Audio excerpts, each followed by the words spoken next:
Hey everybody, welcome to the channel, and in today's video I want to talk about the new resist nerf that is coming to level 170 and Wallaroo. Now this was talked about yesterday in the Test Realm Discord, I believe, by Cam or King Hephaestus, who is basically a design developer that works on Wizard101.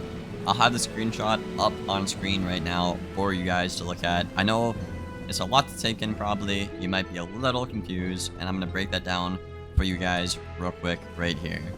Now, the first thing I want to say, this is going to be for the first half of Wallaroo. Like I said, there's going to be a first half and second half of Wallaroo in terms of stat maxes and gear acquisition, guys, okay? So this is for the first half, right when the world is going to come out. So he's basically saying, without actually saying, setting and set resist in general is going to be getting like nerfed and completely gutted. Okay, guys, so essentially what is happening here is essentially every school's universal resist. So like, for example, I have proof to buy on a pet, I have resist on my amulet, my hat, robe, and boots, right? Whatever the average number of universal resist I get with this combination of gear is what my resist cap is going to be. So for example, Storm is 55, right? So if I run the Nightmare Storm setup, which gives 57, I'm actually losing out on 2% resist value, right? Also, this means I can't actually ward to like balance or pin or anything at all on a Storm, for example, anymore.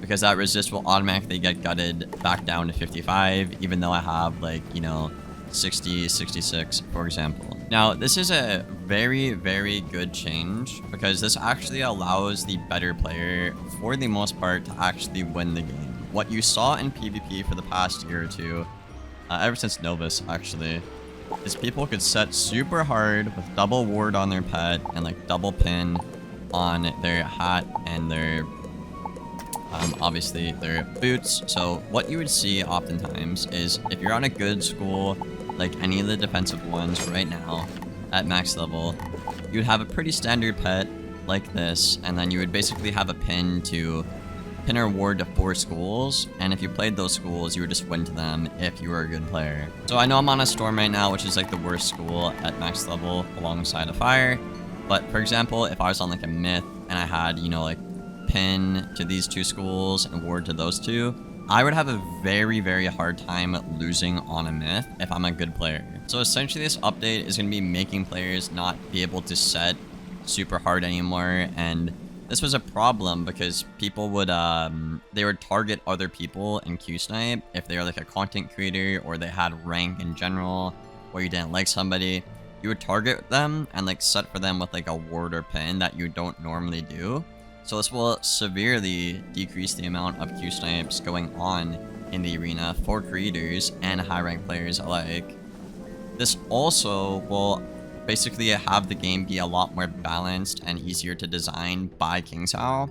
Because the problem was, if you had a good school warded to like a, like, I don't know, let's take a Myth that's Storm warded or Fire warded, right? That if you're a competent Myth player, you will never lose to a Fire or a Storm if you're warded to them, right?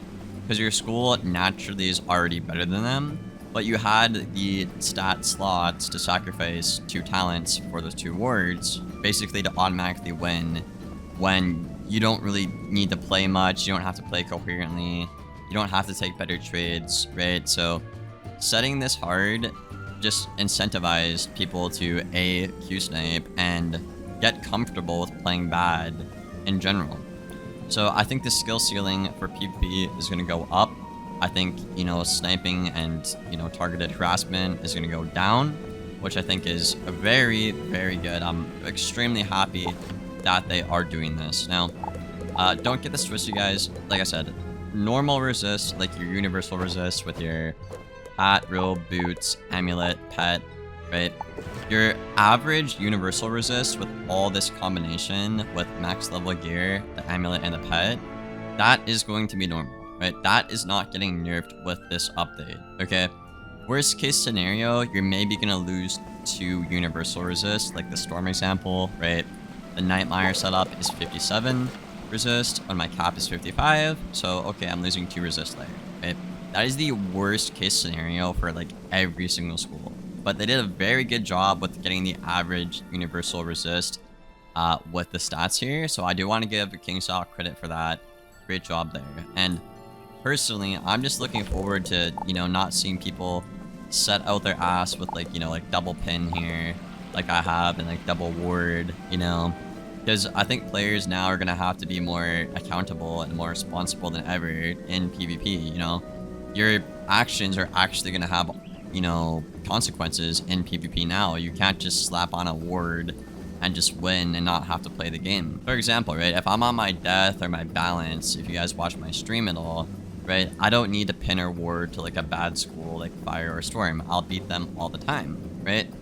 But if I'm, you know, in a different universe, not so good at those schools, I might pin or ward to them, right? And then at that point, okay, I'm beating Fires and I'm beating Storms, right? But my actual skill did not improve. I simply just put on a pin or I set for them, and I'm playing poorly, but I'm still winning because of how effective the ward and the pin was, right? So that was the issue with set resist. It basically allowed you to not actually have to improve at the game. You could just play poorly and win on those high resist schools. Now, one thing Cam did talk about is the fact that this might only be temporary. It's kind of something they're testing out and they want to see community feedback too. There are some players who are a little bit upset about this, but I would say generally, even those players don't like pins and don't like wards being in the game. They didn't mind a ward, but they didn't like pins.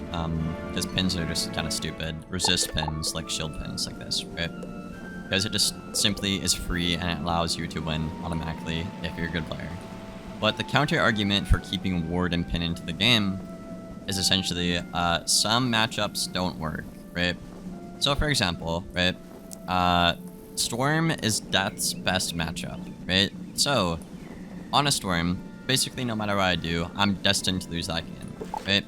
So you'd think, okay, I need the Death Ward, right? That's like kind of the default, what people have thought ever since Grim Reader got giga buffed in Lemuria. But now you're not going to be able to do that, right? So now as a Storm, I need to make a different strategy or a different build to try and counter Death. And I simply think that philosophy is a lot more healthier than, oh, just put on a ward and play roughly about the same, you know?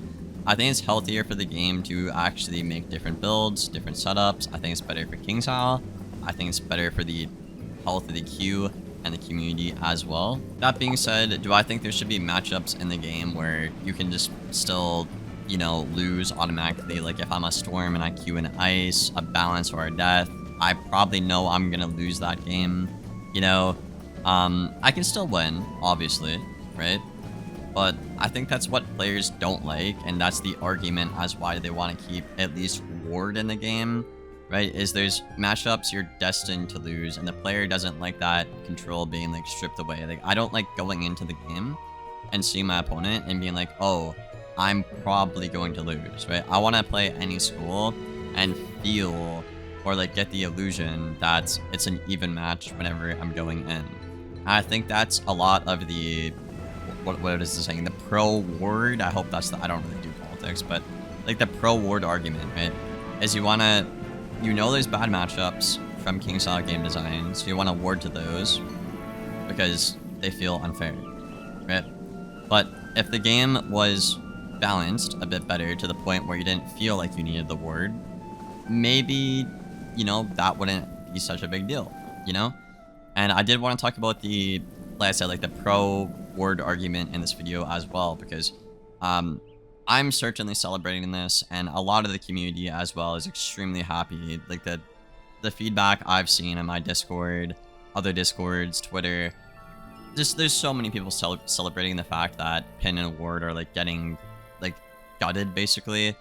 I'm so happy. This is the best update I've seen Wiz do in a very, very long time. So I really, really hope it stays, guys. And yeah, man, I mean, we'll have to see what happens. Obviously, I'm obviously hoping for the best with Wallaroo. I personally was not excited until I heard this news, and now I'm actually very, very interested in the future of Wiz and Wallaroo, and I think a lot of players as well at least feel like Wiz is back on track and we're back in a good direction for the health of PvP at least. But let me know what you guys think about this change in the comments below. Do you like it? Do you not like it? If you're pro ward or anti ward, let me know in the comments below and why. I tried to include everything and just really break down everything in this video, guys. So yeah, without further ado, I will see you guys on the next one. Thank you for watching this far, and as always, take care, y'all.